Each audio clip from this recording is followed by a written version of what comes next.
I need the music too. What's that? Happy Together or something. Dave, thank you for coming. Thank you. Well, you know, it's funny.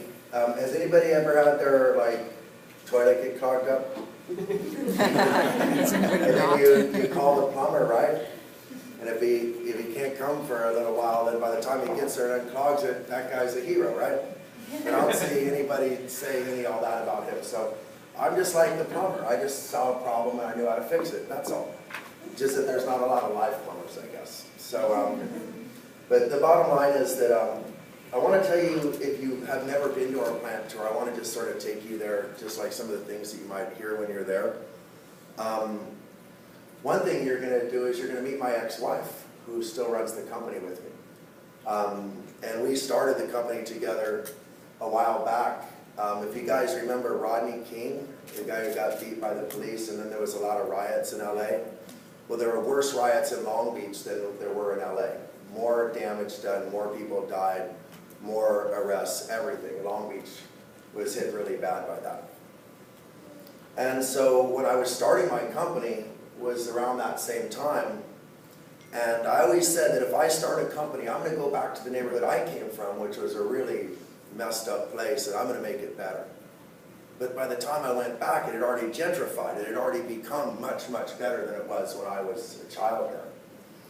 And so then I saw Long Beach. So I went to the people in Long Beach who were in charge of the redevelopment after the riots, and literally right after the riots, I went and I said, how can we help make this city heal? And the reason why is because I was about to start a company whose mission it was to heal the whole damn planet. And Gandhi says that the change we seek in the world must begin at home. And I made Long Beach my home. And when I found these burnt out, abandoned buildings covered in graffiti on a block where nobody else had a business, where there were literally drug dealers, prostitutes, and gang members ruling the neighborhood, and I said, this is where we're going to start. We reconditioned those buildings, and at night I'd go out and I'd talk to those gang members and I'd offer them jobs. And Amy thought I was freaking crazy. She thought I was going to die every night. I'd hear gunshots, I'd go outside. And she'd say, what are you doing? I said, they're bored. I was them once, believe me. I have been them. They're bored, they don't have a job, they don't believe anybody cares. And we're going to show them that we do. And we did. And you guys that you meet, if you've been to our tour, you're going to see guys from East Side Wilmington and from West Side Wilmington tatted up, teardrops down their eye, working side by side. And that's what I'm most proud of. It's not going to be about healing the world until we can heal ourselves. And so when Amy and I realized we couldn't be married together because driving the business forward took so much out of us, we would not abandon the business. So we stayed together as business partners, even though we couldn't stay together as husband and wife. And we act like we're like best friends. If you've seen us together, you can tell that. And so the bottom line is the mission was so much bigger than the marriage. And I knew that, and she knew that. And so if I'm not able to heal myself, if I can't heal my community first, then I shouldn't even come out and offer to heal anyone else, right? And so I want you to know where we come from. Me personally, wealth means nothing to me. I grew up with 10 people in a 3-bedroom house. And the only thing that mattered was love. Christmas, we went out. I thought Christmas trees were something you got the night before Christmas. That's what my parents told me the tradition was. I didn't realize the tradition was that's when my dad could get one for free. Because they were throwing them away the night before Christmas. But every night, the night before Christmas, we waited at home for my dad to go get a tree and come back and we decorated it. That's what we did the night before Christmas. Other people opened gifts, we decorated a tree. The bottom line is, I didn't need money to be happy, and I don't need money to be happy now. What I need is for the mission to move forward.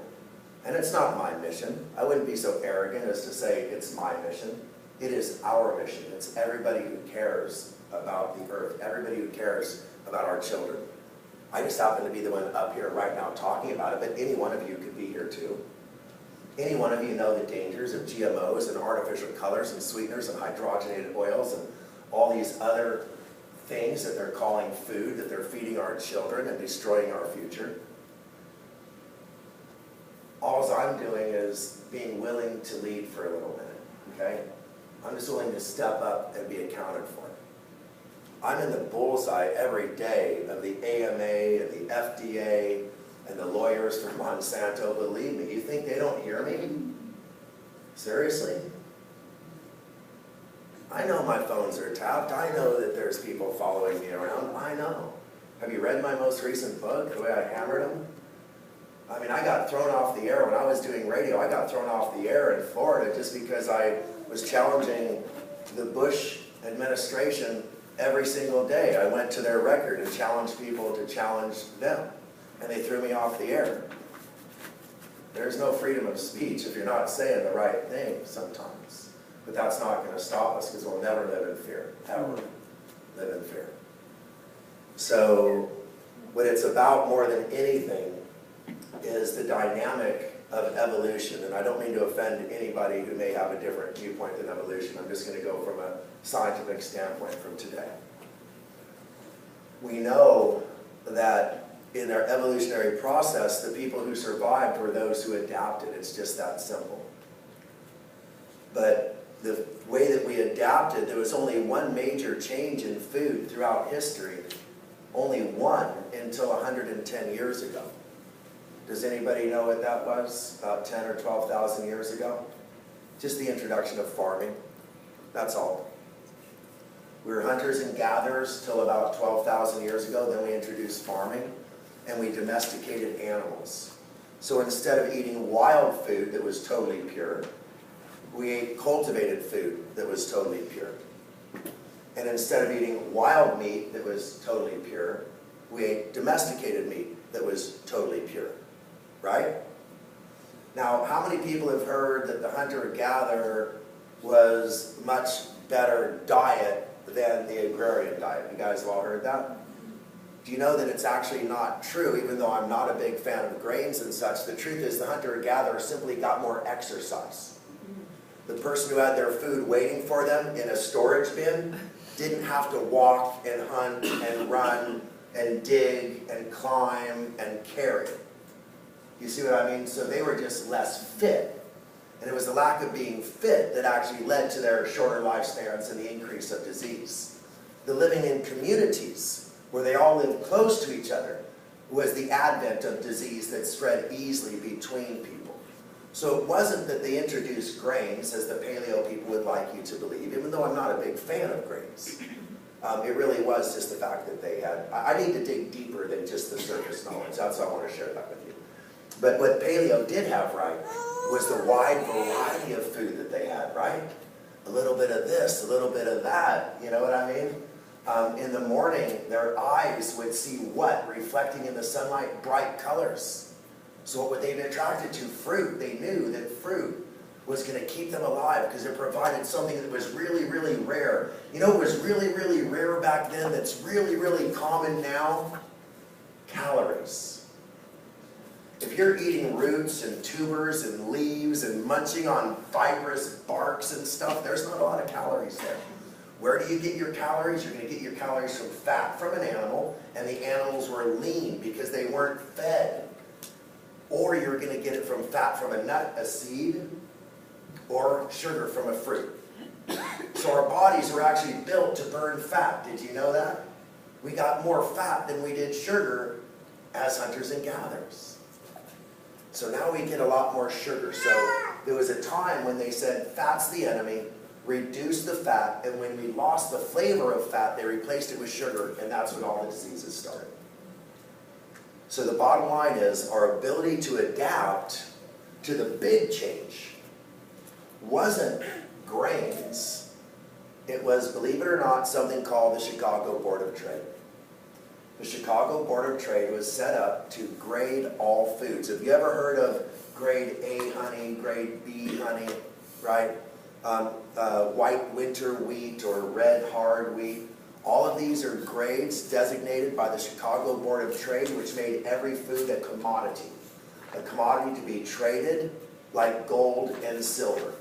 But we don't eat gold and silver. And the price of gold and silver is going to rise and fall on things that have nothing to do with whether we are fed and nourished. But unfortunately, when we turn food into a commodity, something crazy happened. Remember I said the hunter-gatherer had a wide variety of food? Well, 115 years ago, there were 200 varieties of apples being grown and sold in markets in the United States. You know how many varieties there are today from Maine to Florida? I'm sorry, from Maine to Florida all the way to California. There are 7 or 8 varieties of apples being grown in the United States now. And there used to be 200. So first, we stopped having the wide variety of food, and then we started messing with it in order to make it travel well. If you had an apple that you wanted to stay the same for 20 days, well, you irradiate it. If you have a fat that you don't want to rancify, well, you hydrogenate it. If you have, you understand what I mean? If you have a food that loses its color, let's say that this food is this color and that food's that color, but you want them all to be the same color, you put an artificial color in it. And so we created artificial colors, artificial fats, artificial flavors, artificial sweeteners. We denatured our grains. You guys know all of this. The problem is that our brain has neuroreceptor sites for colors. And those neuroreceptor sites create anti-inflammatory action, and inflammation is the root cause of most disease, in addition to nutrient deficiencies, but inflammation is always associated with disease. And so when you have an inflammatory diet, then you're going to have more disease. The bottom line is, if you have artificial colors and they go into the receptor sites for natural colors, they will not have anti-inflammatory action. Not only will they not have anti-inflammatory action, they will stop the anti-inflammatory action that might have happened if that receptor site were not blocked by an artificial color. And so we not only have trans fats, we have trans colors. Did you guys know that? So all of these artificial things in our evolutionary process, our bodies are not able to adapt to the new food substances, and disease is the result. And so the answer for me was, of course, first I went on the radio and I wrote books and I wrote for magazines and I went to rallies and I talked and I literally flew all over the world. But what I found was, no matter how much I advised you on what to eat, you would go out and come back and say, I can't find that quality easily. And so, do you want to know how why Purium has the products that it has? Because I was on the radio for 7 years in New York City, and all I did was answer questions. People would call me, my sister has this problem with herpes, and so I realized that after 7 years of being on the radio, that I got asked 50 questions over and over in a different way. But there were only around 50 things that I found that even afflicted humanity. And so I went about, and I don't know if any of you guys know, I created something called battle plans that are now banned and hidden. But the bottom line is, if you called me and said you had fibroids, then I wrote a 4-page dissertation on fibroids that took me 2 months to write, did research out of every medical journal, every naturopathic journal, every alternative healing journal. I boiled down the information, shuffled through it, organized it, and presented it for you to where you could become your own doctor, period. Every condition that I ever got asked for on the radio over 7 years, I created an encyclopedia of healing. And of course, the FDA said I was practicing medicine without a license and threatened that if I didn't take it off the internet, that I'd be put in jail. But it will be coming out in my book, 3 books down the line. All of my battle plans will reemerge in my Encyclopedia of Natural Healing, which will be published, and through my freedom of expression of, what is it called, freedom of speech, I could publish it in a book.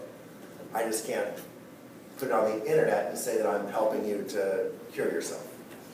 But the bottom line is that the reason we have the products we have is because they help address every human condition that I believe exists today. It helps you from a naturopathic perspective. Do you guys know what naturopathy is? It's a 2,500-year-old belief system that says that the human body is capable of attaining homeostasis or perfect health if we nourish it and care for it properly. Now in Chinese medicine, there are the 3 pillars of Chinese medicine, right? There's herbology, there's Tai Chi, and there's acupuncture. And the acupuncture is going to help to, to create balance in your meridians. The Tai Chi is the physical side, like we talked about, like the hunter-gatherer, you have to have the physical side. And the herbology is like the natural medicine. Well, I believe in that type of healing. I believe that if we treat the body right, keep our meridians balanced, and exercise properly, and nourish the body properly, we can achieve that homeostasis. So I believe in naturopathy. And I consider myself a naturopathic educator, and I want all of you to become naturopathic advocates. You want to advocate self-healing. You want to advocate caring for your body so that you can get the most out of it. And so the reason I created the products that we have are because I wanted you to be able to be your own physician. And we're increasing our ability to help you do that every day. Right now I realize that the #1 risk factor for disease in America today is what, you guys? Weight. Thank you.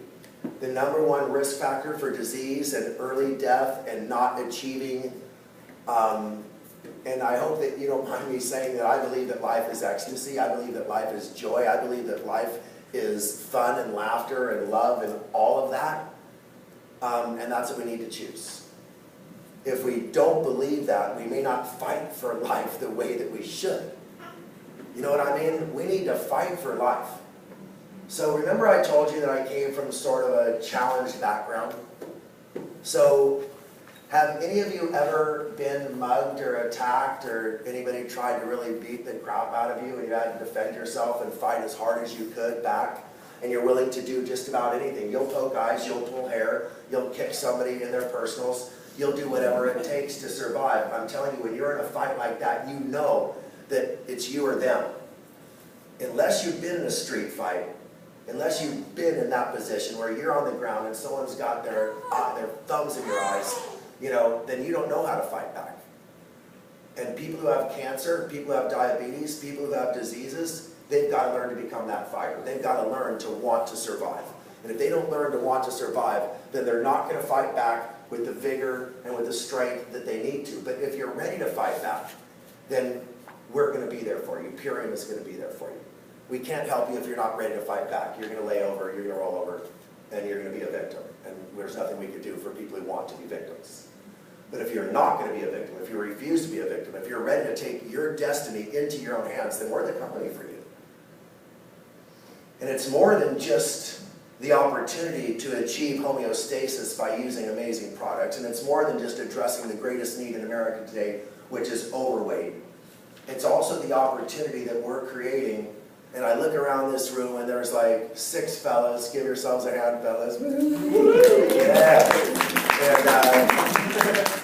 And here's the cool thing, is that we've got, right now in this company, like 100 women who make more than the average CEO in America. Is that pretty cool? And I guarantee you that they didn't go to 7 years of college in order to do that, even though they may have gone to 7 years of college. That's not what prepared them for Purium. And they didn't spend $500,000 on a franchise. So could I tell you guys the secret to succeeding at Purium? Do you guys want to hear that?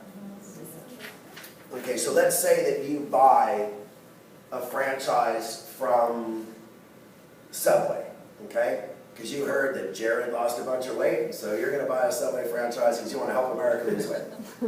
So you buy a Subway franchise, and it costs you $240,000, and then you got to do long-term lease, you got to improve the space, you've got to do all that stuff. So you spend another $250,000, and you're at about $500,000. And the way that the return comes, if you work a shift or 2 a day, then you're going to break even after 3.5 years, and by 5 years you'll be making CEO or better wages, and you're going to be your own boss and all of that, right? You're not going to have to go to work, all of that. You'll step away after 5 years. You would borrow $500,000 to do that. Because you borrowed the $500,000, you had $500,000 worth of dedication, right?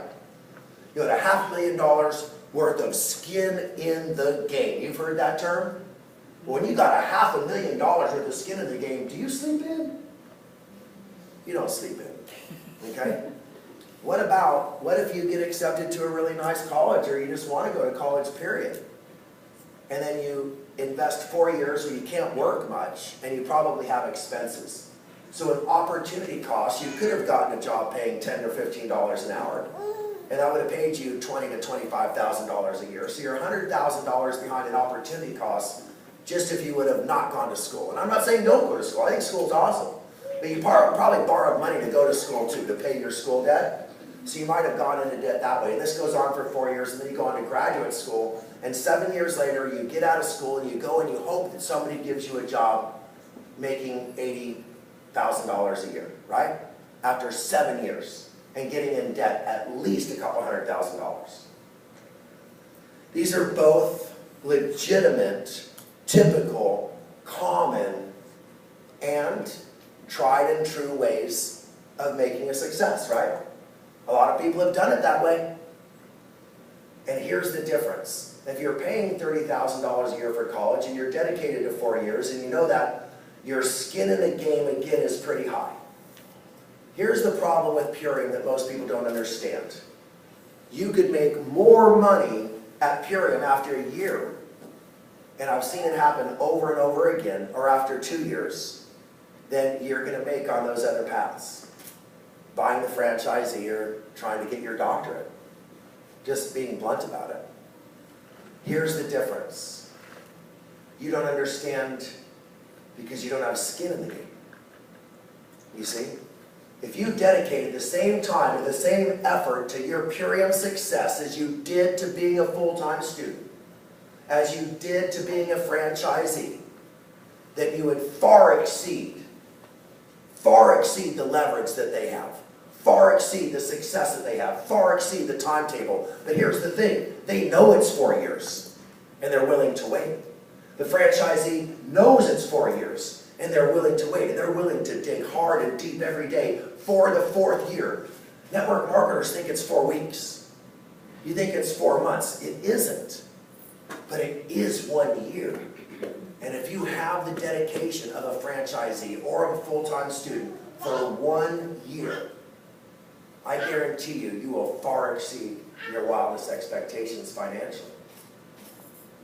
But that's a different story for our other people who will tell you about that. I want to tell you about the reality of why our program works and nobody else's does, because that's where the rubber meets the road, right? Why does our program work and no other program does? So I want to let you guys become, for a moment, hunter-gatherers, and my transformations work too good because I'm losing my pants.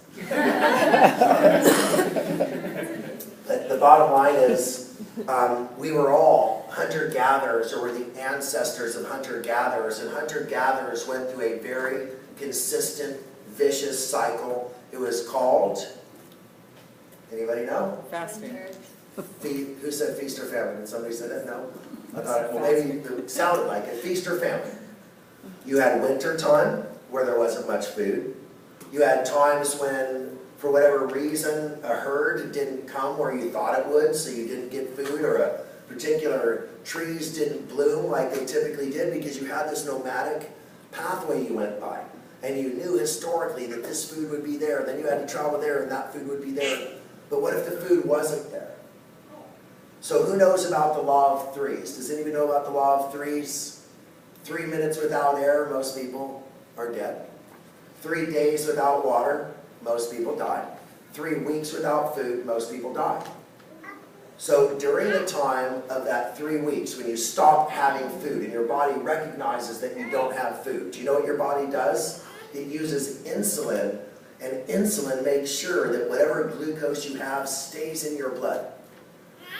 So insulin was designed by nature, by your body, to hold sugar in your blood. Did you even know that? No, we all thought insulin's job was to take all the extra sugar out, but remember what happened for 40,000 years? We didn't have a lot of calories. So insulin's job was to make every calorie count. Then, if we were lucky enough to go to the feast part, guess what the insulin did? It scooped up all that extra sugar and stored it as fat because it knew that you were going to go through a famine again. So when you're done fasting, your body doesn't immediately start using more calories. It stays on the low-calorie program and stores the extra calories as fat, waits till you get fat enough, and then starts using more calories. But it first has to put on the protective layer of fat because it knows that you're going to go through feast and famine. That's been happening, and everybody's alive today because of survival of the... Try again. Survival of the... Fattest. Survival of the fattest. We're all here today because you're going into those 21 days that you could live without food. And after 1 week, well, I'm dead. Okay? I was breatharian for more than a year, so that's actually not true. But the bottom line is that most people would die after a week or two without food in a primitive culture because they're using a lot of energy to survive. The bottom line is that we all are surviving because we had a fat ancestor. So today, let's say that we're dieting. Well, we have this brilliant plan someone told us about. All you do is start eating less food and you lose weight. Whoa, genius. So you stop eating and you get skinny. Well, guess what your body thinks is happening, hunter-gatherers? Starving. It thinks that you're in the fasting part, the feast or famine. It's the famine part. So all of a sudden you do this diet, you lose the weight, and you're telling everybody, and then you start eating again, and your body thinks that what? It's time to put on the protective layer of fat now. It has no idea you wanted that weight off. It thinks it was all part of the mass, you dying. So the first 3 letters in dieting are die. And I always have so much fun with this because we got to get the T in there, so. As got to put the cross at the end. The bottom line is that we don't diet, we reprogram. So who knows about Ayurveda? A lot of you do, right? And in the principle of Ayurvedic medicine, when you have the antidote to sweets, which is bitters, consistently, then you stop craving sweets and your blood glucose gets stable. And guess what we give you? Oh, how lovely is that? On cue. Guess what we give you 3 times a day? We give you a big dose of bitters. When your body has bitters, it stops craving sweets. So 10 days of 3 times a day having bitters. And how many people have told you, it's so weird, all my cravings for my bad habits stopped after 10 days. Yeah. Because sugar cravings are hijacked by our other cravings. And if we want a cigarette, if we want a drink, if we want something else we like, when we get a sugar craving, our mind goes, oh, we want, and then we fill in the blank and we put in our habit. No sugar cravings, no habit cravings. Is that crazy? To break all addictions, you break your sugar addiction and it becomes 3 times easier. So what we do, just so you know, is when you start fasting, the first thing that goes is your muscle. And anybody who's ever fasted knows that your body would love to take protein before it burns fat, especially if we're exercising. If you're fasting and exercising, your body will get rid of your muscle really quick. So here's what we do. Where are you? We have a protein that's in the physician's desk reference that literally could put a 6-pack on somebody who's in a coma. No, I'm serious. This is fed. They have 5 grams of this in a bag.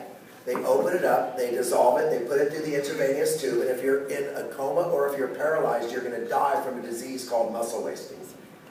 Okay? And muscle wasting is no laughing matter. So this is a protein design. It's in the physician's desk reference. It's used in every hospital in America. It's used by anybody who's on dialysis because it's the perfect protein. When you take it, it forces your body into an anabolic muscle building state.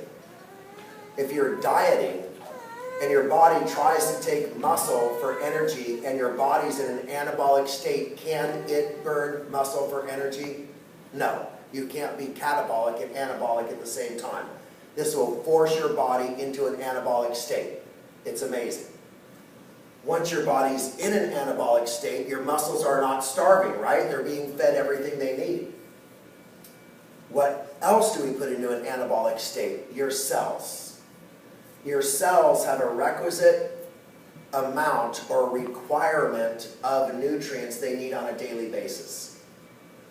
When you fail to give your cells the nutrients they need, then they will send a signal to the brain saying, I need more nutrients. That signal is known as hunger. Okay? So if we're starving our cells of nutrients and we keep sending hunger signals to the brain, but the food we eat has calories but not nutrients, what happens? We gain weight, but the hunger signals don't stop. Isn't that weird?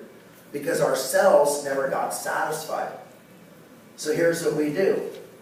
Not only do we give you bitters, in here are all the nutrients your cells need from things like spirulina and wheatgrass and organic carrot and crazy stuff like that. It's all in here. And since all the nutrients your body needs are in here, then your cells aren't starving. But for 3 or 4 days they think there are, don't they? For 3 or 4 days your cells are sure you're starving because they're not getting that third component, which is calories. Okay? So since your cells aren't getting the calories, they go, I'm starving, I'm starving, I'm starving, I'm starving. Oh, I feel awesome. Once they realize that they are getting everything they need. And that's day 5 usually for most people. For me, it's usually day 2 or 3. And you know if you've done more than one transformation, it happens faster.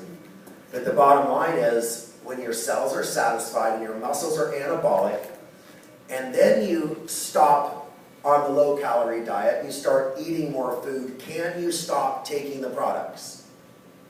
No. Because if you stop taking the products, your body's going to think you're starving again, right? So you have to keep taking at least some of the products and add a healthy meal. So you cut back, maybe use half as much, and then you add a healthy meal, and all of a sudden your body changes gears, and it's perfect timing. Now here's something else you need to understand. Has anybody watched The Biggest Loser? You know what it is, the concept? They take really fat people and they put them in this camp where they have to work out 3 to 4 hours a day and they live on 1,500 calories a day and magically they lose weight. Isn't that amazing? Then the lights go off. Then the cameras go away and the fan mail stops. And they start eating again. And do you think they go, since they're eating more calories, do you think they now work out 6 hours a day to account for the extra calories? No. They maybe not work out at all, maybe a half hour or 45 minutes, maybe, but they're eating twice as many calories. What's going to happen? Protective layer of fat. Boom. Your body knows you're not looking for food anymore. You're no longer exercising. You see? And so, if you look at the before and afters, they're pretty dramatic, but if you look at the afters, they're pretty sad. For the people who did The Biggest Loser. So we have a program that I don't want you to exercise for 10 days. And everybody hates me for that because you want to do your yoga and you got to do your jogging. You got to trust me. Do light yoga. Do light jogging. But the bottom line is, what I want you to do is, when you ramp up your calories, I want you to then ramp up your exercise. Doesn't that make more sense than the other way around? So, I've thought this through, y'all. I promise you I have. And you won't lose muscle. You won't lose endurance. You won't lose strength in those 10 days. You're going to go out, and your 2 exhaustion max will not have been reduced in those 10 days, even if you don't do a full workout, even if you don't do a half workout, even if you don't do a workout. Okay? So here's another thing that's really important. We live in a world where people need instant gratification. Everything's extreme. Extreme sports, extreme religion, extreme everything, right? I mean, even extreme eating. I mean, I'm not putting anybody down, but do you really have to be a raw food vegan to be healthy? And my answer is no. There's nothing wrong with it. I did it for years, so who am I to cast aspersions? I really did. I was vegetarian, I was vegan, I was raw food vegan, I was fruitarian, and I was breatharian. And that was a 16-year journey where I learned a lot about myself and a lot about food and a lot about life and a lot about astral projection. Because when you haven't eaten in a month, believe me, you can go some places. But the bottom line is, so I'm not going to judge anybody. I'm just saying that I wanted everybody to feel the way I felt when I achieved homeostasis, and I did that. I mean, my body vibrates at such an amazing attunement with the earth and with heaven. I just feel the energy coming through me, and I believe it's through the food. And if you read the Essene Gospel of Peace, and the Essenes asked Jesus, they said, when we seek healing from the Heavenly Father, how do we speak to Him? How do we address Him? And He said, cast not your eyes to the heavens, but to the humble grass that lay beneath your feet. And chew it well, for you don't have stomachs like the cattle. Spit out the fiber, but when you chew it, you're going to release the angel of the air, the angel of the sun, the angel of the water, and the angel of the earth, and these will heal you. This is the gift from my Father, sent to heal you. So only the arrogant look up to heaven and say, God, heal me. The humble look to the earth and say, I will heal myself. So what we wanted to do is make sure that when someone makes that decision, that they make that decision and they go out and they choose some bogus products or some bogus story and, you know, somebody working just because of money, and they're going to not believe in nature anymore. You know what I mean? And I can't have that. I can't have people losing faith in the one thing that's true because people are lying about it. This is natural. What does natural mean legally? Nothing. Nothing. So if you choose that you want to be natural, I want you to choose Purium and know that it really works. In 10 days, I could provide dramatic results based upon solid science. You know? Dramatic results based upon solid science, and it's a system. It's a system that's been tried and true and practiced and perfected. And here's the cool part. I mean, this is going to sound so sexist, but when a girl who needs to lose 20 pounds loses that 20 pounds, they feel unleashed. When guys I know that lose 40 pounds and they see their cheekbones for the first time, and they look down and see their toes for the first time, they're like walking around like, yeah! It's awesome. I want that.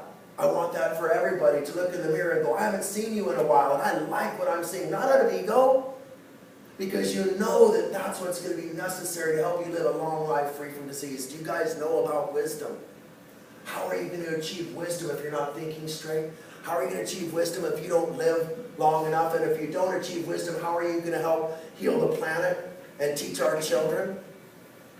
So how are we going to achieve wisdom when we have Alzheimer's? How are we going to achieve wisdom when we have dementia? How are we going to achieve wisdom when we are medicated beyond belief? Because as soon as you get high cholesterol, they put you on a drug when high cholesterol is a myth. And the medical community is now admitting it was a myth. Do you know that? Finally coming around. The bottom line is that I believe, because I was raised by my grandparents, my parents were a mess.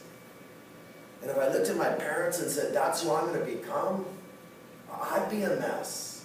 But I didn't. I looked at my grandparents and my great-grandparents, and my great-grandfather, Papa Nieto, could grab flies out of the air when he was 78 years old. And he fathered a child at 90, but that's a whole other story. Not just his hands that were quick, apparently. The bottom line is that I learned from them what wisdom was, and you know, and I knew, okay, so my parents are like what I might be for a while, but my grandparents are what I'll evolve to, and my great-grandfather is what I aspire to. but what if my great-grandfather had Alzheimer's and my grandparents were hidden away in an old age home somewhere and I never knew the wisdom? What if I looked at my alcoholic father and my gambling obsessed mother and said, that's what I'm gonna become? It just wouldn't have worked out for me. So the bottom line is, I'm just a regular guy who never graduated from high school. I didn't go to college. But what was really cool, and was in 1993, I was really being harassed by all of the aforementioned authoritative bodies. And so I get a call from a magazine, Inc. magazine, who most recently celebrated us as one of the fastest growing companies in America.